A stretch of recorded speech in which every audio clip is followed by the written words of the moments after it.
Hello, mother bitches. It's your boy, Kris Avalon. I could just said it 3 seconds ago, Kris Avalon. And for the next 2 hours, the Pied Piper of Pop Culture will be bringing you the best in celebrity news, gossip, LGBT news, and all the tea and all the other good shit you may have missed throughout the week. I'm just going to jump right into the show. There's just been a lot that's been going on, and me even trying to figure out what topics I was even going to talk about in this, that, and the third on today's show. So, let's kick it off with this whole scenario surrounding Donald Glover. Now, this whole thing that happened throughout the week, I was surprised. I wasn't even intending on watching the video because I'm going to be honest, I'm not necessarily a big Donald Glover fan. I'm not somebody who really listens to his music. I'm not really into the whole Childish Gambino thing. That is not my cup of tea. However, when I saw all of this stuff that was going on about the America video and everything that everybody was talking about it, I was like, okay, let me see what's going on. Like, I had people in my inbox on Facebook or whatever saying, have you seen the video and this, that, and the third? And I'm like, okay, so what's going on? Because everybody was talking about how controversial it was. So I watched the video, and I have to say, I've watched it, I was going to say, I probably have watched it as many times as I've watched Avengers Infinity War, but I've seen Avengers twice. So I've seen the America video 4 times. So I haven't, the video is outnumbered the amount of times I've watched the actual music video. And to be honest, I actually loved the video. I loved what the message was about it, how we as a nation tend to get so caught up in, we value our weapons more than we value people, and how also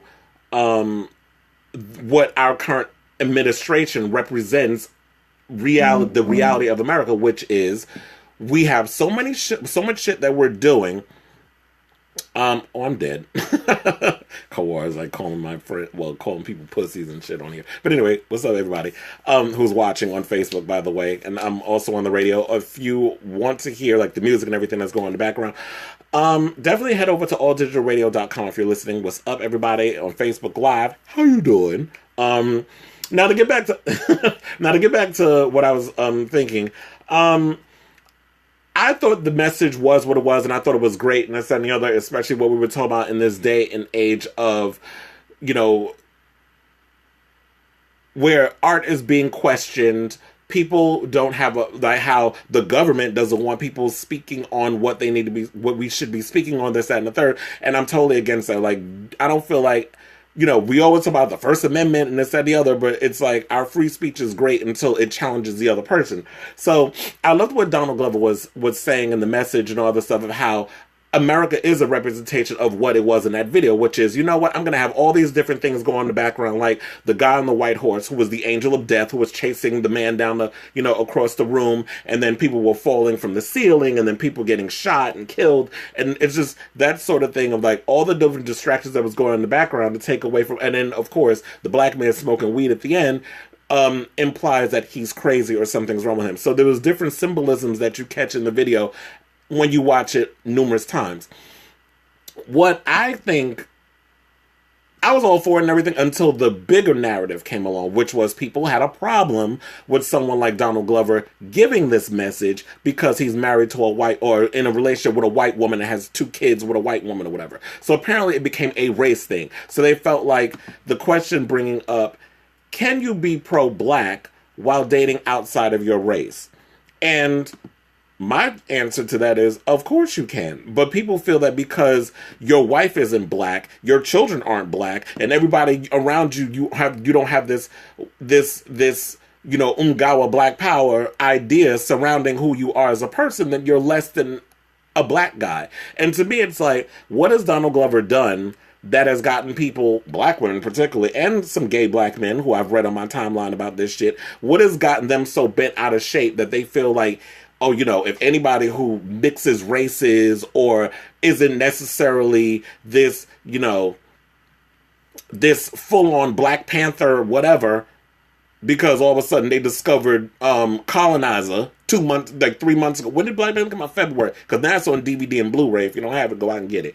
But, now all of a sudden, because they discovered the word colonizer back in February and they discovered Sunken Place over a year ago, that they feel like they've gotten a first-class seat to what it is to be a black man in America. And it's like, why don't you focus? And this is my whole idea about it. I haven't heard Donald Glover say anything remotely negative towards black women. Now, I've heard him say that, okay, black women aren't interested in him, and it could be because you got to break this shit down. Maybe it's the black women he tries to go for isn't who he's into. So therefore he is categorized, or maybe just said from his experience that black women aren't into him. So he's found the one woman. I mean, no shade, not trying to say like you can only find one piece of pussy, but I'm just saying like, you know, with that one woman that he has actually met or encountered, she's basically elevated him and given him what he's needed as a person. Then somebody else brought up this thing where he posted a tweet talking about how a white girl that he was sleeping with said something, I'm paraphrasing, fuck me with that nigga dick or some shit like that. And he said he never came so hard in his life, which I find to be hilarious, by the way. That don't mean I'm in the sunken place, because bitch, I will never be there. So don't even try it with that bullshit. You can never put me in a motherfucking sunken place. Another thing on top of that, because I'm going to get back to that whole thing about the nigga dick in a minute. Why are people upset? Wait, why are people upset about why are people upset about a white woman saying that to a black man? Number one, that's between those two. So if he's okay with a white woman saying, like, y'all playing some old Django Unchained type shit in the bedroom during sex, whatever floats your fucking boat, if that's something that you're into, that is between them. How does a white woman saying, fuck me with that nigga dick affect your penis? Put me onto that. How does it affect you? It doesn't affect you. It doesn't concern you. Now, if you're not okay with somebody saying that to you, then you let them fucking know the tea on that. You don't go and be like, wait, what was that? Oh, yeah, exactly. It's like, people just need a reason to demolish a point of view that they know they're guilty of, or a point of view that plays against their narrative. Oh, that's another thing. It's like, if you don't agree with their idea, because now all of a sudden, you know, people upset because Karamo, who y'all know from Queer Eye, just got engaged to a guy who happens to be white. People were upset about that. I just heard about that a couple of days ago. So it's like, we all are not 100% anything. So when people say, I'm 100% Puerto Rican, I'm 100% black, you're not 100% of anything. Check your goddamn, you know what, go to Amazon, not Amazon, what they call it,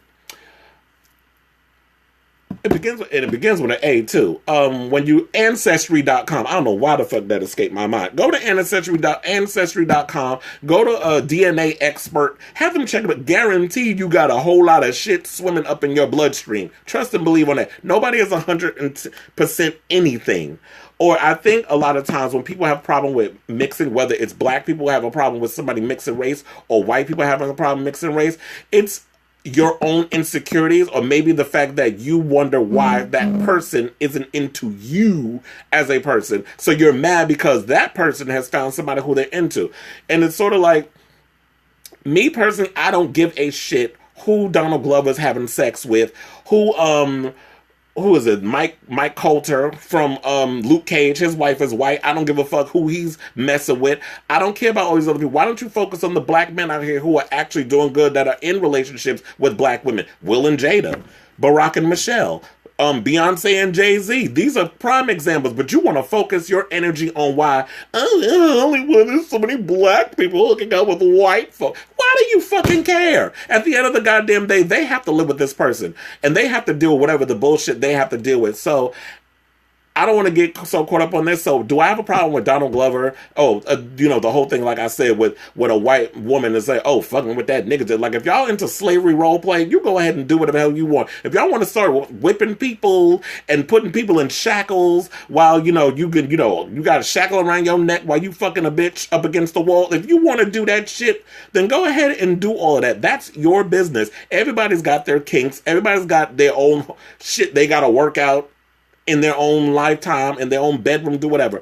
I don't care about all of that. My thing is like, I feel as a people, we have to be the change we want to see in the world. We can't look up to celebrities and all these other people to be the upstanding citizens of what it is that we want in the world in regards to relationships, or who's going to be the person that's going to speak out for us. And we got to stop nitpicking too. We got to stop always thinking like, well, every person has got an agenda with stuff. Because let me tell you, all these people that's out here talking about pro-black and pro-this and pro-that, that's why I love shows like Dear White People and other things like that, because they give you the full truth on, what it is to be individually. Because, even when you say you're black, there are different layers to being black. There's, the LGBT black folk. There's the uppity bougie black folk. There's the hood rat black folk, like the Cardi B's, and I'm about to get into her ass in a minute. There's so many different levels of black. It's not only one specific type.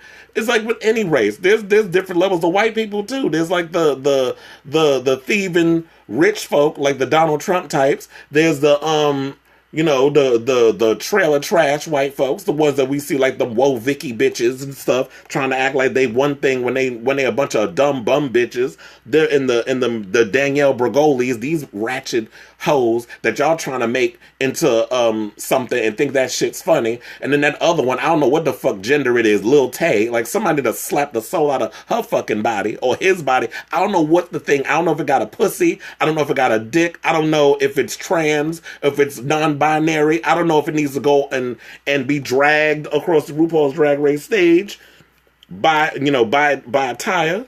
A bunch of tires and some chains. They need to drag that creature across something else. But anyway, I say all this to say, let me stop reading. I say all this to say, you know what? Like I said, I don't really care. I'm not a Childish Gambino fan or whatever. I've only been aware of Donald Glover because of two things. I mean, I watched a couple episodes in Atlanta. I realized it's not my cup of tea. I'm really like The Chi. That show is more or less what I'm into. Dear White People, that's sort of my thing. I'm not really into Atlanta. That is whatever it is. It's y'all like it. Y'all like it. It's just not my cup of tea. So I know him from that. I know him from the music, but I'm not really a fan of his music. I just knew of the whole America thing. And then also the show that what was it? He's about to be in Solo, which I didn't hear really that many good reviews about. It's mixed, the reviews on that movie. So that's what I'm aware of him, because he's playing Lando. He's basically playing the Billy D. Williams character, even with the goddamn perm. So that's all I'm aware of with him. So other than that, you know what? I feel like until someone black says something remotely disrespectful against their own people, that's when we should hold them accountable and not throw shade at someone because they're in an interracial relationship. Because if that's the case, if y'all want to sit out here running around with y'all mouths talking about sunken place and this, that, and the other about black people, just remember, Jordan Peele, who created Get Out and wrote that fucking script, is married to a white woman. So let's move on to that. From that and go into Cardi B, who basically wants to talk about oh yeah, it's like, yeah, I agree with that. I was like, a lot of times nowadays, I see mostly two groups of people acting up. Either they're old and stuck in their past, hence why they're racist and closed-minded, or those raised by the oldies. Yeah, like for me, I just say, like, you know what, growing up and being a child whose parents are interracial, like my father's black and mother is mixed with a whole bunch of other stuff. I got a great grandfather's German. I have like American Indian, Spaniard, like a whole bunch of other mixes that's going on in my proclamation.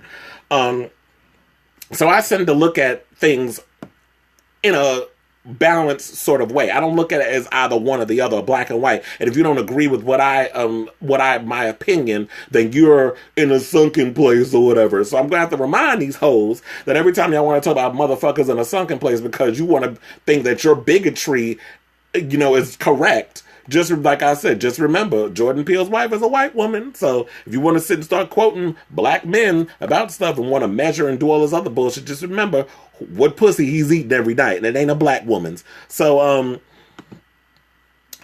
Cardi B was basically finally open about her. About her beef with Nicki Minaj. Is there even a beef with them at this point? Because I was saying, like, the whole beef with her and Nicki Minaj and this sort of thing. Like, 1 minute, and I remember on the Ebro interview when she released the new album, her debut album, she said there wasn't no beef. Then Nicki Minaj went on, what was it? She went on a show, I think, Zane Lowe's show, and was talking about that she was hurt over some other shit. Look, I don't even remember what the cause of this shit is anymore, but I do feel like, you know what it is? I feel like it's mostly the fans that try to cook up up shit because a lot of these fans tend to think that when it comes to rappers, you're only allowed to like either one or the other. So if you are a Nicki Minaj fan, you're supposed to hate Cardi B. Or if you're a Cardi B fan, you have to throw shade at Nicki Minaj. Or if you're a fan of this one, you have to hate Remy, you gotta hate this one. And it's like, I don't know, well, maybe because a lot of you kids are young. Like, I'm somebody in my 30s, so the big era for me was like the 90s. We had everybody out here. We had Missy Elliott, we had Eve, we even had fucking Angie Martinez, radio personality, had 2 albums that I bought. So there's a laundry list of female rappers that was out here and doing it and making music, and just it wasn't an issue. Now we did have like the beef between Lil' Kim and Foxy Brown. That was a big thing back in the day because both of their aesthetics were similar. They always talked about designer clothes and sucking dick. So basically that was kind of like the extent of their situation, except Kim did it first and Foxy was out here trying to be, you know, something, but her career is about as well. Both their careers is kind of dry. You know, I live for Kim, but God, call it what it is. Kim's career dry too, and she had what was it? She just sold her home was up for auction for like $100 or something, which is sad to say. But anyway, so here's what she said about, because she addressed the beef about when she and Nicki and Cardi basically came face to face finally at the Met Gala.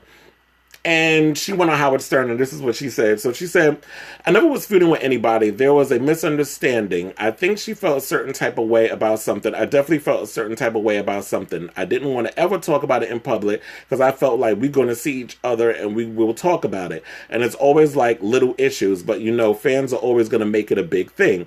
She also said that I spoke to her about it. I spoke to her at the Met Gala about it. And it's just like, see, it's just something that had to be talked about because it was an issue. You know what? I'm just so glad now that these women out here are finally burying hatchets and talking out their issues. Like we had Jada Pinkett on her new show, Red Table, I think it's called.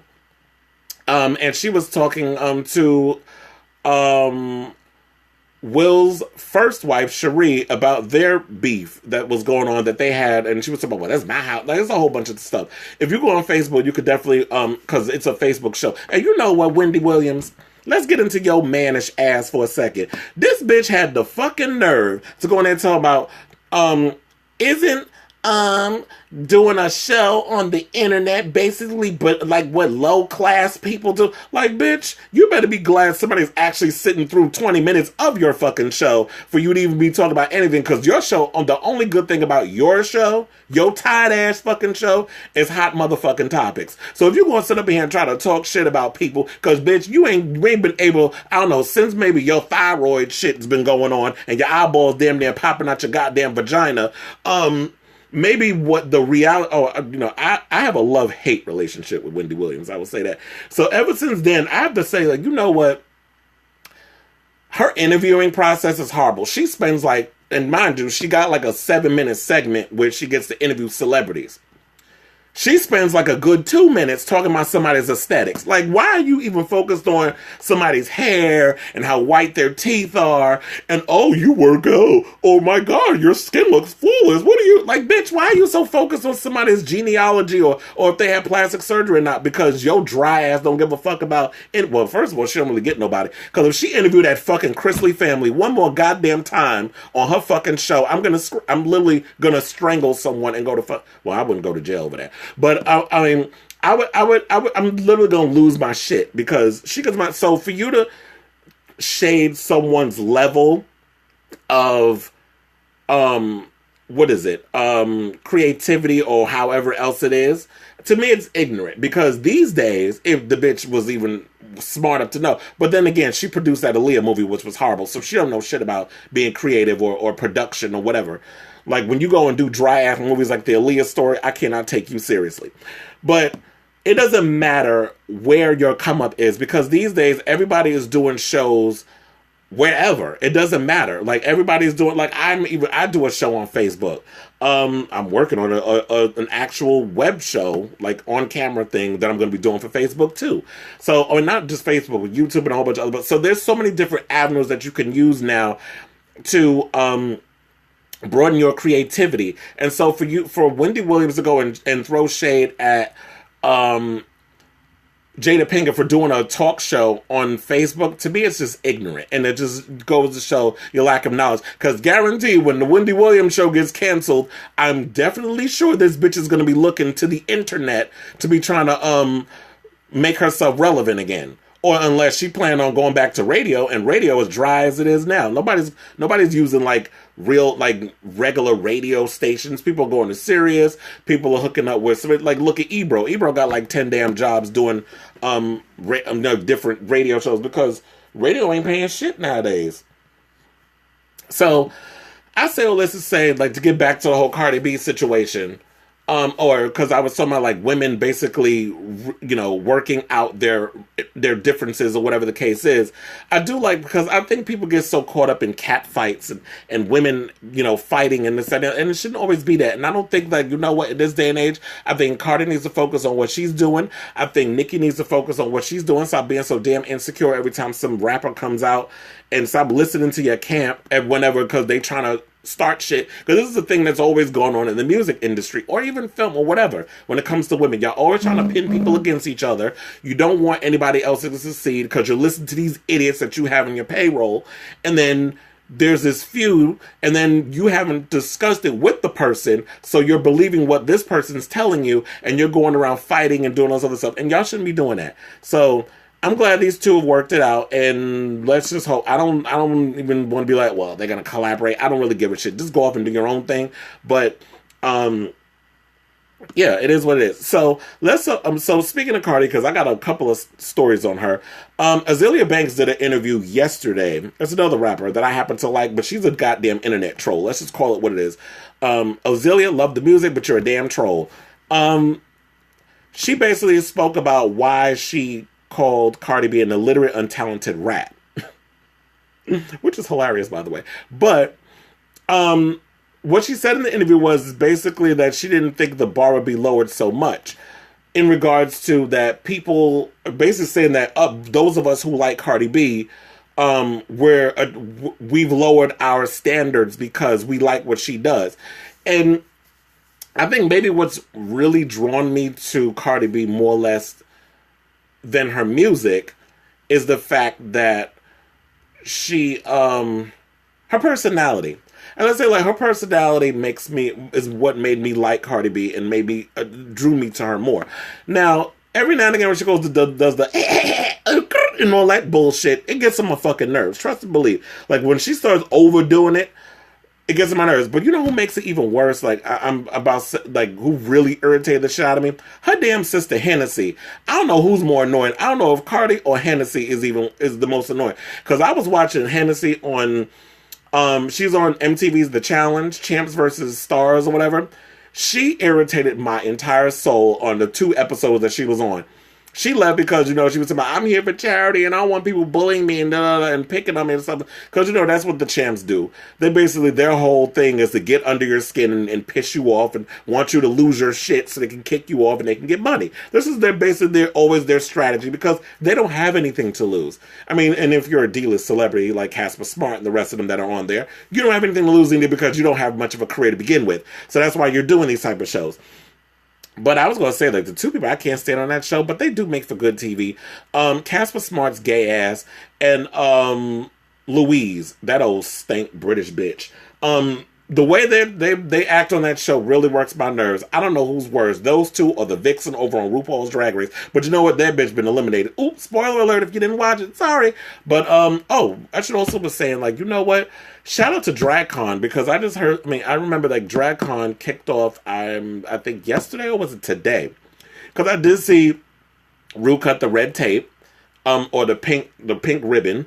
So that's going on, and everybody make sure you got your eyes open for Tyra Sanchez. So if you see any suspicious packages or any kind of shit showing up, or a drag queen with like a big old bulletproof vest and a big ass bag of shit, make sure you check that shit at the door, because that bitch is talking about don't do this and this and this. I think she's probably full of shit, but just keep your eyes out for Tyra and whatever else she talking about she had planned. But me, I was like, you know what? That Azealia Banks interview that she did on The Breakfast Club was quite entertaining, but I feel like, you know what? There's room for everybody.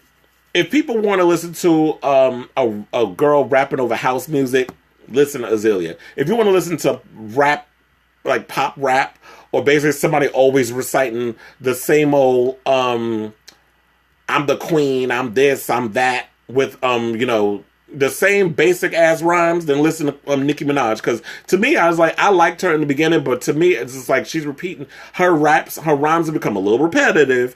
Where she I'm dead. You said Cardi B is the type of person that shouldn't have money. I mean, you know what? I say, however you want to get your money, go ahead and get your money. I don't like that people. My issue with people who throw shade at Cardi B, because I'm like, you have a right to throw shade at her. Like, it's a free country. We're allowed to like who we like and dislike who we don't. But people are like, well, she's not a real rapper because she has ghostwriters and da da da. I'm like, who fucking doesn't? You really think all these that there's a lot of y'all favorite rappers that sit there and write all of that shit on their own without help? Really? You really think that? Because if you really think that, you're fucking delusional. There are a lot of your favorite male rappers who have co-writers or people who are like, you know what? I don't like that line. Change it to this or work on this. Do that. Like, there's so much of a process that goes into creativity and making music. It has nothing to do with, oh, well, if you have somebody writing your shit, that makes you less talented. That's bullshit. Because there's been a lot of people who aren't good writers but can rhyme the hell out of some shit. And they have a personality and somebody they basically use. I mean, look, the best way to make your money is through the songwriting anyway. That's where the real bread and butter is. Writing your stuff, merchandising, and that sort of thing. So I don't understand why people hate. As long as you know the type of what you're going to get when you're with those artists. So if it's like, I want to be entertained, like I'll listen to Cardi B or whatever. If I want to listen to like some real like lyricism, I'll listen to someone like Rhapsody. Like, you want to hear somebody who really spits some shit, like a female rapper, you listen to Rhapsody or listen to, damn, I forgot her freaking name. What's that? Malibu Mitch. That's what I was thinking about. Like, if you want to listen to certain like different types of people, you can listen to Rhapsody, Malibu Mitch. Those are some real bitches that spit. If you want to listen to somebody who's just like popular or whatever, oh yeah, Lil Wayne don't write his shit either. Drake gets help. There's a lot of rappers who get help in the studio with their stuff, and there's nothing wrong with that as long as you know what you're getting. Like, if you're looking for like some real spitters, then support their stuff. Like, Remy writes her own stuff. Yeah, her stuff isn't necessarily pop and catchy, but with her, it's about that old school New York sense of what hip hop is. That's where her mentality is. Her mentality isn't in, oh, well, I need to do pop music because I need to be popular and I need to sell like 1 million singles in a week. Like, not everybody's brain is in that mindset. Some people are just like, you know what, this is not my entire life. Other people have other shit going on. And I've been spending a little too much time on Cardi, so I need to move on from her. But she did respond to what Azealia said, and she was like, every week it seems like I'm in somebody's mouth. Why was nobody talking about me when I was on Love and Hip Hop? All of a sudden, I'm the reason why the world is such a terrible place. I be minding my business. I wake up and boom, something about Cardi. I don't get it. My thing is, I like Nas too, but Nas going around beating up women and not paying his child support and being a bum or sometimes father and stuff. So that's what's up with him. And what saddens me is that Nas is a Virgo, and last time I checked, Virgos are supposed to be the most realest people. But it's starting to disappoint me that there's like very few of us in that whole sign that are real, and there's so many frauds running around in these streets. And Nas is one of them. Who's another one I was just thinking about? There's a lot of Virgo frauds that's running around in these streets. I know a couple that aren't famous either, that are September children and are fake as fuck. But my thing is, you know what, Cardi? Why even dignify this with a response? You don't always have to respond to everything someone says. You don't always have to respond to, because Azealia Banks is saying something about you, or you get mad when people went and said your ass was pregnant back in February, or January, February, like in the earlier part of the year when people was like throwing around, oh, I think Cardi's pregnant. She threw a goddamn fit on social media, cussing everybody out, talking about suck her dick, all this other bullshit. And I'm like, you know what, bitch? You just made yourself look real guilty by responding to it. And I knew she was pregnant when I looked at her fat ass. Oh wait, no shade, because you know what? That's natural fat. That's not like she was just sitting at home eating mac and cheese and fried chicken. I knew she was pregnant the moment I saw her at the Grammys when she performed with Bruno Mars, and she had them stank ass shorts on over her stomach, and I'm like, and I'm seeing like them thighs jiggling. I'm starting to see a little bit of the cottage cheese, because you know what? When you got a TV that's in high definition, that shit is sinful. It does not hide any of the 7 deadly sins when you in HD. That's the worst part. Like, it shows every nook and cranny and moon crater that you got in your behind and your thighs or wherever else. So when I looked at Cardi B, I knew from a moment, like when I saw it, I was like, okay, she looks pregnant to me. And lo and behold, she was.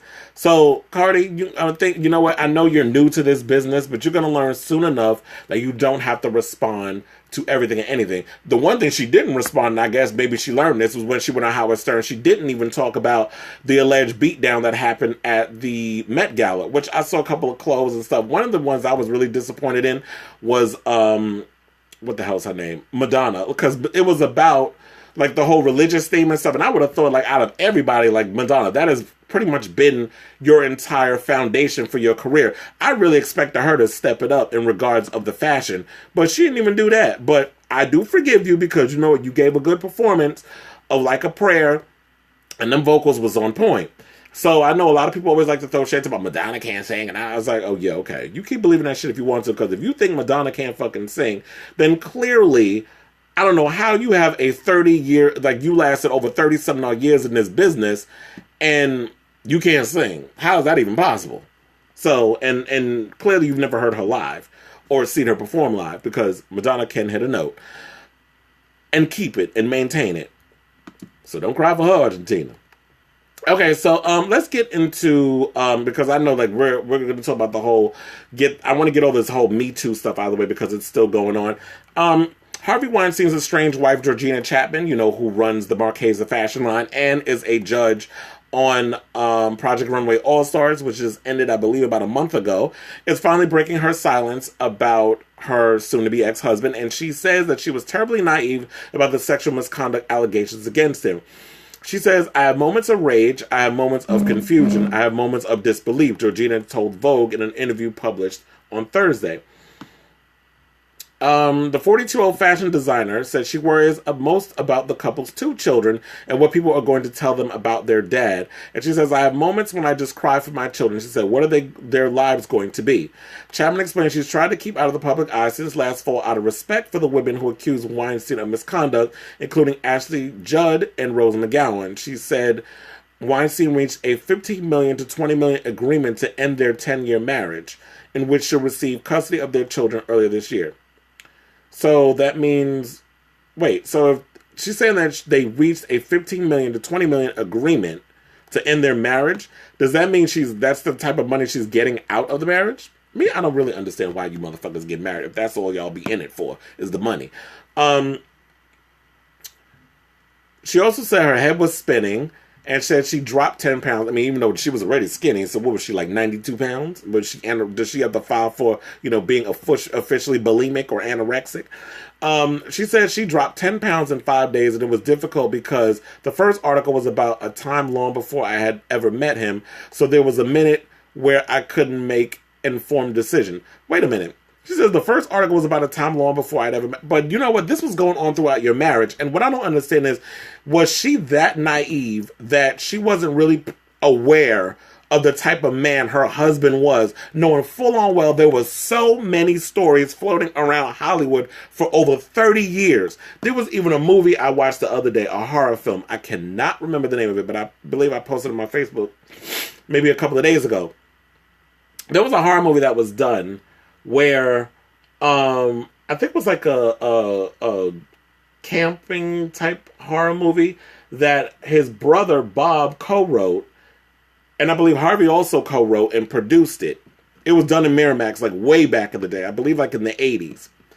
And there were so many scenes that I remember watching in that movie where there were guys who were aggressively pushing themselves on women, and they were like, no, I don't want to, and this and then all of a sudden the guys would fall, and the girls would give in. So there was symbolisms of rape or sexual assault in this movie, and I'm sitting there looking at, when you start to look at old shit that have the Weinstein's name on it, it kind of lays out the breadcrumbs of letting you know the type of person that you're dealing with. And I looked at this whole situation like, I don't believe a goddamn word that's coming out of this fucking woman's mouth. I feel like Georgina is trying to save face. I feel like she's trying to save what's left of her career because her husband strong-armed so many of the actresses under the Miramax umbrella to wear a lot of her fashions when she first, because I remember when she first came out years ago. Now I'm thinking about it, and I would hear on the red carpet from Joan Rivers, because this is where it all came in my head when you watch Who Are You Wearing? She started the whole Who Are You Wearing? Who Are You Wearing? And then they was like Marquesa. Like you would hear so much of that fucking name. So that's why it was always in my head. And I'm sitting there like, what the hell is a Marquesa? Like I thought Marquesa was like some like two broads or whatever, or it was a bunch of people, or like some old white woman or whatever. Then I kind of found out it's a name that Georgina Chapman, so I saw the whole upon further research, and then I found out that she was married to him. But we, like, over the years you heard stuff, but it was sort of like he set up, basically was strong-arming and bullying a lot of his stars to wear her stuff. So she probably thought like, oh my God, I can't believe it. Like being married to this man, he's going to help me. Like, come on, you cannot be that dumb to believe like your man, like you didn't know how your people were wearing your shit. So I just don't believe anything this woman says. I believe she was aware of it. I believe she looked the other way and she put up with it for as long as she could until the dam officially broke and the water could be held back anymore. So that's what I feel. And I don't feel sorry for Georgina Chapman. First of all, she don't make clothes to me. I don't give a shit. But it's probably going to be awkward to watch her on, like, I'm sure they're going to continue to do future seasons of Project Runway All-Stars. So if that happens, I'm wondering if she's going to, like, are they going to keep her on the show, or is she going to have to suffer at the hands of Harvey Weinstein? We'll just have to see. So speaking of which, because we're in the whole Me Too situation, now there's a hip-hop producer who's being accused of rape. Detail, whose real name is Noel Fisher, is being accused of raping two girls who are on the come up. So basically, BB Rexa, who you may have probably heard of, I have a song actually with her coming up when we take our first commercial break. She has a new song with who'd you have a new song with? Because I wrote it down. Rita Ora. It's a new song called Girls. Cardi B's on it. Charlie XCX is on it. So it's like a whole group effort. But Detail basically has produced songs for Beyonce and Jay-Z. So if you like that song, Drunken Love, he produced that. Ray J's Sexy Can I. He's also done stuff for Drake. He's basically being accused of raping two girls. Up-and-coming artists by the name of Peyton Ackley and Christina Buke. A judge has granted both women restraining orders. So basically, she said the BB Rexa shared a story on Twitter and basically said that glad these women came out. It's scary. He tried to with me, but I literally ran out of the studio. Karma's a bitch. And I've seen pictures of Detail. He looked like the type of motherfucker that'll rape somebody, because I don't think anybody be willing to give his ugly ass some pussy. Now, if you've seen pictures of him, look him up online. But yeah, he looked like the type that literally got to take pussy from a bitch, because ain't nobody trying to fuck that. He literally looks like Gollum with dreadlocks and glasses. She also says that it's scary for females to come out and say something. Those women are strong. He tried to do the same thing to me when I was a new artist. And so, I don't know what's going to happen with this, but it looks like, you know what, we may be facing another situation like Dr. Luke, where women are going to disassociate themselves from him, and he won't be able to make any kind of music, or anybody's going to be fucking with him. So they also said that in 2011, he faced similar allegations when he found himself in the center of a police investigation after being accused of assaulting a woman at a pre-Grammy party. He hasn't responded to the latest allegations, but if you have a seasoned artist by the name of BB Rexa and so many other girls that are coming out saying this, I think it's something we definitely got to look at. And don't ask Beyonce what her fucking thoughts on it is, because every time somebody's worked with someone, they don't need to have to speak up about shit. And not only is it happening in music, but it's also happening in porn, because three porn performers since April 12th. Three porn stars have come forward to accuse Brian Schwant, who is the owner of Boycrest Studios, of rape, coercion, and harassment. All three performers claim that Schwant required them to fulfill sexual favors in order to continue their employment. Well, isn't that what porn stars do? Like, you're supposed to suck dick for a check? Like, I don't understand that, but I digress. Schwan has admitted to sleeping with at least one of his accusers, though he denies all accusations of rape. According to Straight Up Gay Porn, they are reporting that three gay porn performers, Cadence Pinder, Ethan Steele, and Justin Stone, all accused Schwan of sexual misconduct to varying degrees. Yesterday, porn performer Justin Stone published a video in which he says Schwan gave him edibles. He says he couldn't talk, he couldn't move after about 30 minutes, and claimed Schwan forced Stone to perform oral sex on him and filmed it. Stone also claimed Schwan coerced him into whatever he said in order to continue to work with the studio. So, if this is gonna happen... Wait, what? None of these men ever think of putting a small camera or audio tape to record everything that happens in the bedroom. I doubt every single man in Hollywood are sexual. Well, I have to disagree with you. There are a lot of sexual predators that exist in Hollywood. You're just hearing about them now because of the whole Me Too situation. You're hearing about them now because of social media is giving a lot of people the Pandora's box has been open, so now a lot of people are feeling like they can speak out against whatever. Now, I'm not going to say that everybody is correct, because there are people out here who will literally say some shit just because they want fucking attention, and it's bad when you get those bad apples who want to spoil the rest of the bunch. But when it comes to people like Harvey Weinstein, when it comes to people like Bill Cosby, when it comes to people like R. Kelly, when it comes to people about like this guy here or Topher DiMaggio, whoever you say it is, I believe them. Like the stories I have heard about these people that I've mentioned, I believe it. Now, I'm not going to say all of them, but Harvey Weinstein is a notorious person who is, and it's not about sex, it's about abuse of power. And like, I was even watching, what was it? Even in the Breakfast Club interview with Azealia Banks, she even opens up about being drugged and she says raped not too long ago, because I did a story on it, I think it was about 2 weeks ago, where I did a story about her talking about how she was sexually assaulted. She said she was at a bar, she was doing promotion somewhere, a white guy slipped something in, was buying her drinks, slipped something in her drink. She felt weird. She said also she was dancing naked in her room when the guy was there. I don't know how it got to that point. Or maybe she was drunk filling her oats. I don't know. Maybe she left some parts out of the store. I don't know. But basically she said, like, what had happened was he was trying to rape, or she said that he had stuck GHB in her drink. Which a lot of people don't know what that is, but it's basically something you put in water.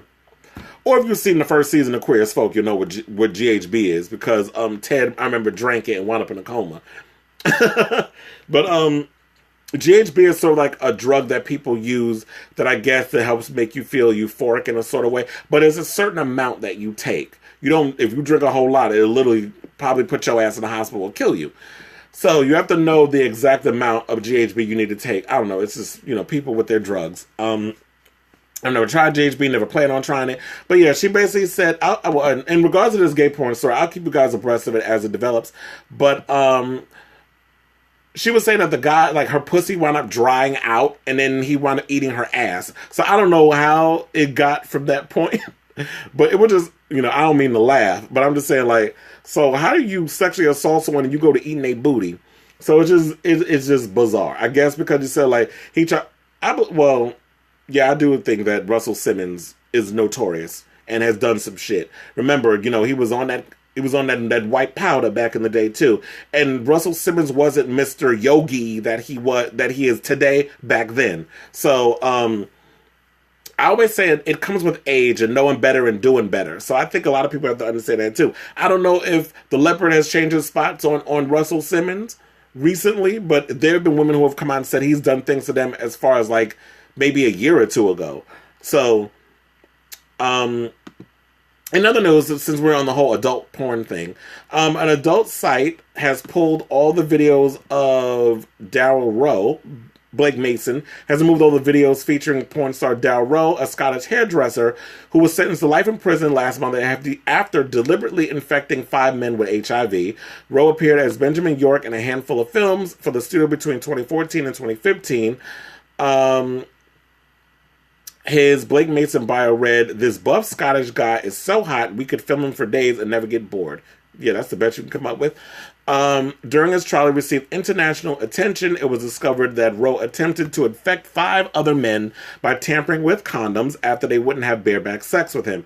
After infecting his partners, he sent cruel messages to his victims. One of the messages read, "Maybe you have the fever because I came inside you and I have HIV. Whoops." One of Rowe's victims told the Scottish Sun, "It's pretty disgusting that sites are still trying to make money from them." So I have to say, like, you know what? If you're going to do stuff like that, to me, I feel like you need to be thrown under the fucking prison. And there's a story that I have coming up later on about, so this is the thing I don't like, because I have a story coming up later on about men who, there's a new app that's being created or coming out that allows you to block people who are HIV positive. Which is sort of, in my opinion, discrimination. I can understand if you don't want to get with somebody who's HIV positive, but everybody ain't going to be 100% honest with their whole sexual history or what they have. But you have to, for you to create an app that gives permission to discriminate against a group of people that you're not comfortable around is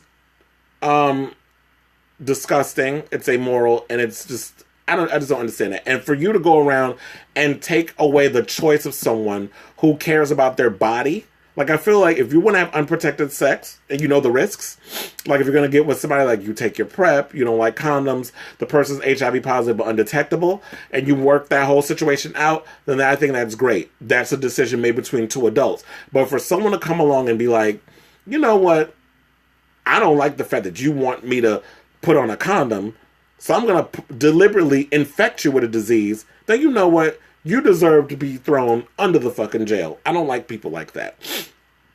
So, really quick, let's get to Jennifer Lopez. So, there's this thing that I wanted to bring up about marriage that I wanted to just talk about that I think really bothered me. So, last week she released a song that I play on my radio show, El Anillo, which means The Ring. She basically was talking about, she went on Jimmy Fallon's show, and she was basically talking about the song, which basically implies, like, which puts, in my opinion, that pressure of she wants clearly A-Rod to put a ring on her finger. And to me, I feel like when you do a song like that and you put pressure on a guy who's not necessarily ready, it opens a Pandora's box of you possibly heading towards Splitsville. I don't like when people go and put that. It's kind of like when people do like these crazy things when it's like, oh, well, I'm going to propose to you on Christmas, so I'm going to give you a bunch of Christmas gifts, and oh, you forgot this one, open it, and then it's a ring, and then it's like, will you marry me? It's so like you're pressuring the person to say yes. So what if they say no? Then it's like, oh, I can't post it on Facebook now because I just got a no. Or like a video I saw today, even though it was cute, but I just hate, I hate like these sappy ass wedding invitation type shits. Like, there was a guy who did a flash mob at a gym that he met his partner at, his boyfriend. And then he joins in at the end. It was like they did it to Beyonce, of course. And then he comes out, and then he proposes to his boyfriend at the gym while everybody's working out, and then the flash mob, and then the guy is forced to say yes. So I don't like those type of things. I don't like the pressure cooker type of things. And she was like, well, won't you really know, like, when it's time? Like, I feel like at 12 months, or maybe, or a year or something in, you should know, or going in, you should know if you're going to marry this person. And I feel like that's not necessarily true, because, you can go and propose to you can be in a relationship with someone, and to me, here's what I think. Because somebody said 3 years into a relationship, then you should be, or 3 to 5 years, that should be when you're considered. To me, that's too fucking long. I feel like a year of being with someone, y'all should be talking about moving in with each other. Unless that's something y'all not really interested in doing. You like having your own little separate spaces. That's cute. But I feel like a year into a relationship, y'all should be getting serious about trying to live together. At least trying to see how compatible you are, because nobody ever knows how truly a person is until you live with a motherfucker. Trust and believe when I tell you that. When you live with somebody, that's when you truly know they see all their flaws and shit. The things that'll drive you crazy. If you can deal with that, then you're good. I feel like maybe a year and a half, possibly 2 years of a relationship, y'all should be discussing marriage. But I do feel like if you go a couple of dates in, you should be talking about, what are your thoughts on marriage? What are your thoughts on open relationships? What are your thoughts on kids? What do all those, that's, I feel like her relationships fall because she has this fairy tale Elizabeth Taylor thought in her mind of what a marriage should be. Oh, when you get with somebody, and she's in love with love. She said this a couple of times, but I really feel like Jennifer Lopez has a fear of being by her damn self, because I've never seen her with herself by herself long enough to even know who she is. I really feel like she's insecure with who she is as a woman, that she feels like she's not complete unless she has a penis next to her. Like, she's gone through, she's gone through more men than a person who's gone through, the LAX checkout point. I feel like you have to really get with yourself and know who you are and learn to be by yourself before you can learn to let someone else in. And not everybody is equipped to be married. First of all, she's been married and divorced 3 times. So everybody's not equipped for the aisle or walking down the aisle. And you have to really know what your standards are and who you are as a person before you make that leap to jump down the aisle with anybody. Because lo and behold, not every marriage works. And sometimes people work well just being a couple and working that whole situation. Not everybody's intended to be married. That's another thing I hate about gay relationships too. Like, I feel like there's so much pressure on us now. Like, I remember when I was growing up, and I was like, oh yeah, I ain't got to worry about pressure and stuff going on me in regards of, we don't have to worry about, the pressure of walking down the aisle and getting married and that sort of thing, because, the industry or society as a whole hasn't really put that on us. So that's kind of like what I liked about not having that situation. Now that marriage has been legalized, now there's this pressure. So when you're getting married, when you get married, when you're having kids, then I popped out the one child, when you're having another one, then I popped out the second child, 3 days later, can I enjoy the fucking child I got? Can I enjoy the marriage that I'm in first before y'all so quick to jump down my throat about some shit, or let my relationship with this person that I'm with work for what it is? It's kind of like for an example, Colton Haynes, what I heard, like, because I talked about him last week, he's from Arrow and a whole bunch of other shows. Colton filed for divorce, and TMZ, of course, obtained the divorce documents, and it didn't list his and Jeff's date of separation, but they cited irreconcilable differences, and he asked the judge to terminate spousal support for both of them. He also signals each will pay its own attorney fees. Well, Jeff Leatham is a celebrity florist, so he's got a ton of money. Colton has a relatively cordial career because, every now and again, he's not necessarily a full-time member on Arrow anymore. So, Mark was her longest marriage, but she also said that, she realized that she and Mark have a better work relationship than they do an actual relationship. And I always thought like Mark Anthony was just he's another Virgo. We could be real alpha male in our relationships and very controlling. So I think like when you get a Leo and a Virgo in a relationship together, it's butting heads. And he's September baby and she's August. So when you get those two where we're sort of like very, strong-headed people, and very opinionated, it's kind of hard. And, I don't see J-Lo as the type of girl that's going to fall back on letting a man take the lead or anything. So, my thing with my issue that I have with the whole Colton Haynes, Jeff Leatham relationship is the fact that how he released a song after the separation a week ago, talking about a song called Man It Sucks or something like that, which implied that Jeff was cheating, and then people started roasting Jeff on social media, and then Colton had to come out and say, oh no, he would never cheat on me, and so on and so forth. So my whole point of this is saying, like, Stop incorporating people's bullshit into your stop incorporating people, outsiders, into your relationship. If you're breaking up with someone, mind your business on it. Like, don't broadcast it on social media. Now, I know people are going to get suspicious because when you put your name as Colton Haynes Leatham on your Instagram, and then all of a sudden you're back to Colton Haynes, and you start erasing and removing photos of you and your husband, that does leave it open for speculation or, you know, criticism. So people are going to ask questions. That I will come out and be like, you know what? Yes, we filed for divorce. We're moving on. But when you start opening up that Pandora's box of putting your personal business out in these streets, it leaves you open for people to jump down your throat and get open your business. So, yeah. So I say all that to say is like, Colton, keep your business to yourself. I know Stephen Amell from Arrow went and said that,